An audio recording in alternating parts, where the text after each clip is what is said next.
Hello, I'm Jasmine Carter, and I'm here at General Conference with Lucia Tiffany, a friend. And Lucia, I see that you have a ton of cooking programs on 3ABN Plus, talking about insulin resistance and showing people how to cook to reverse insulin resistance. For our viewers out there who doesn't know what that is, tell them what it is and why they should care, and also what do you do? Sure. So, I just really appreciate this opportunity to sit here and have a short little conversation with you, Jasmine. And as a health educator and a nurse, what I do is I work with women especially that want to reverse or prevent diabetes by using lifestyle. I want them to learn the things they're going to need to do so that they can save their eyesight, their kidneys, their limbs, and all of that good stuff. Yes. And the real root that we are dealing with when we're looking at metabolic issues like metabolic syndrome, prediabetes, or type 2 diabetes, we're looking at insulin resistance. Right. It's one of those symptoms of general inflammation in the body, and it's one that almost all Americans have some form of today.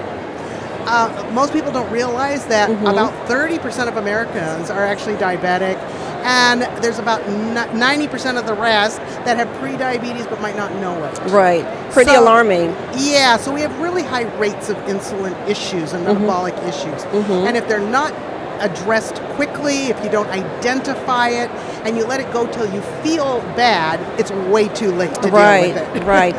I've heard that insulin resistance, it takes like 5 to 20 years being insulin resistant before you get a diagnosis. Can you talk about that?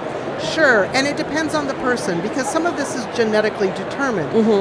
Many of us are experiencing inflammation in our bodies because we're not sleeping enough, or we're exposed to a lot of toxins, or we're not eating the foods that actually help us. Right. And so if one of our tendencies, for example, in my family, I had 2 grandparents, aunts and uncles, a bunch of cousins that all have diabetic, so we have a genetic tendency to develop diabetes when inflammation levels go high in our bodies. Right. Some people get other kinds of problems with inflammation, but the real underlying problem is that inflammation that pushes insulin resistance. When our body becomes insulin resistant, then the pancreas, which is making insulin that allows us to use the carbohydrates in our food properly, can't do its job.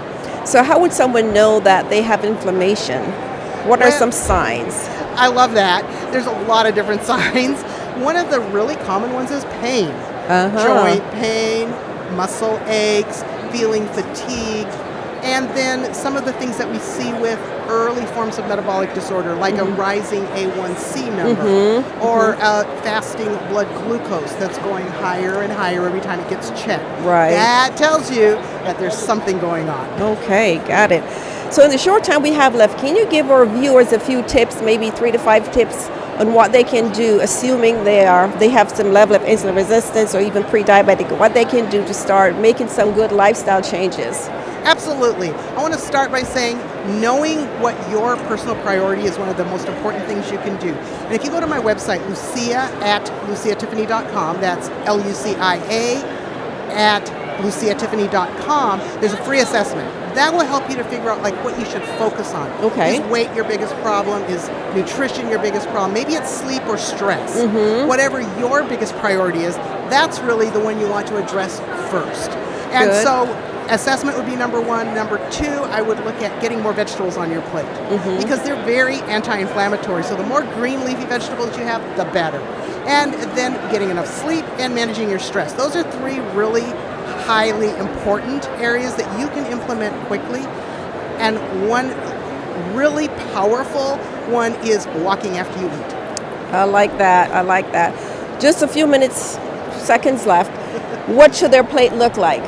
Give us a visual. Okay, if you're looking at breakfast, it should be your biggest plate, and you want some beans on it. It's great if you have some vegetables, but you could also have some intact grains and a bit of fruit or What's fiber. that? They may have no idea what that is. Oat groats, millet, amaranth, quinoa, that sort of thing. Okay, all right. So half their plate vegetable. That would be great. That would be a quarter really helpful. Complex carbs, healthy carbs, and a quarter protein. I like Does that sound Jasmine. good? Yeah, I like that. Okay.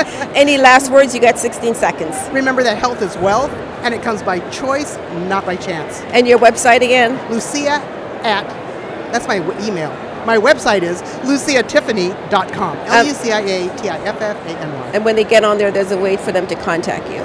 Yes, and there's a free assessment. As soon as you fill that out, I will send you the assessment and we can stay connected. Thank you so much. It's been a pleasure. Thank you so much, Jasmine. Okay.